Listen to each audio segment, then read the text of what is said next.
Okay, so Louise is asking, is DevOps possible without automation? I don't know if we kind of just covered that or not. I don't.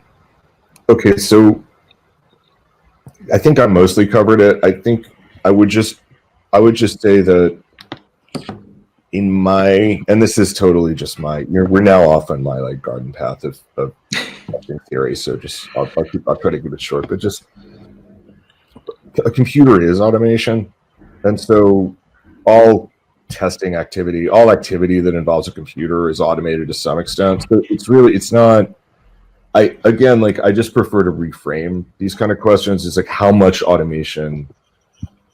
So maybe I would reframe this as maybe what's the minimal amount of automation that you could get away with and still be able to do DevOps, and that's actually a great question, and that in that the answer is whatever works for you is the right thing. That's a truism of software engineering overall. There are by definition and actually not colloquially but actually infinite number of ways to solve any of these problems, because there's an infinite number of ways to solve problems on a Turing machine. So there is if you can sit and noodle on like solutions forever, and that's what Hacker News is, and a lot of Reddit, and like good for them. But in terms of how much do you need more automation, which is sort of what I'm feeling from the question here, is like usually the answer is no. Another friend of mine who's more in ops and I were joking recently that like what we do for the last 2 years is just people pay us to sit on their team and be like, you don't need Kubernetes for that. You don't need Kubernetes for that either. No, you don't need Kubernetes. Like, so, certainly as like a senior architect doing this kind of stuff, a lot of where I save people money is by telling them they don't need automation. They don't need the latest tool. So maybe that's useful to know. Is there a, this might sound like a stupid question, but that's my job.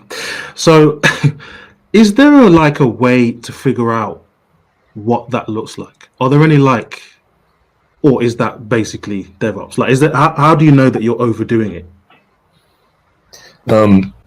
So there's a great XKCD cartoon called like Should I Automate It?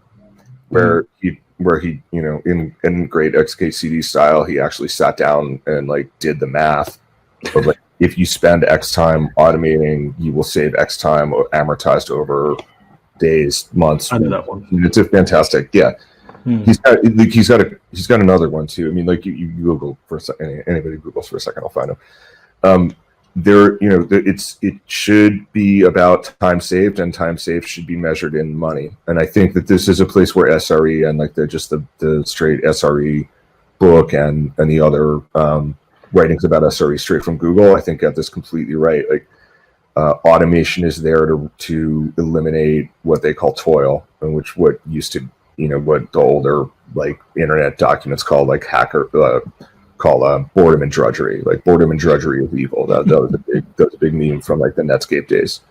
So that used to be the heuristic I'd use for automation. Is boredom and drudgery are evil, eliminate them. So every time I felt like I do this a lot, I would write a script or program something into my like Kensington mouse or whatever. And that's how I became in test. Is I eventually started using Selenium for that because it's really efficient for a lot of things, and here I am. But that attitude is the attitude that I was taught to program with, and I think like anyone who's considered a good programmer, that's where they're coming from. Awesome. But that's it. Like that's all the automation you should do. Like if you're not doing something repetitive and boring, then you shouldn't be automating it. Like automation shouldn't even enter your mind while you think about automation. In my estimation, if it's novel. Or you know what? If it's repetitive but it's not boring yet, there's no reason to automate it. I think I will just relate just like something that blew my mind when I was very first starting out. I'd maybe been in this for like, it was in like the trough of the .com crash, and I was just like getting by on like really, really like little scraps of work and stuff. And I had a chance to talk to somebody who I really respected. It was still, was very. And we talked a bunch about automation, and I mentioned like this whole thing I'd done with my editor, and I described the task to him, and he was like, I just would have like, all you'd do is press these 3 keys 50 times. And I just would have done that. Like And I was like, and he was like you do in a video game. And I was like, Right. so actually, I think that's a really good heuristic. It's like, if you're not at a point, there's a point with video games where they make you just grind to the point where it's like, I hate it. Like if you don't, and everybody knows that feeling. And I think if you don't have that feeling about the work you're doing, then there's no reason to automate it, whatever it is. Cool.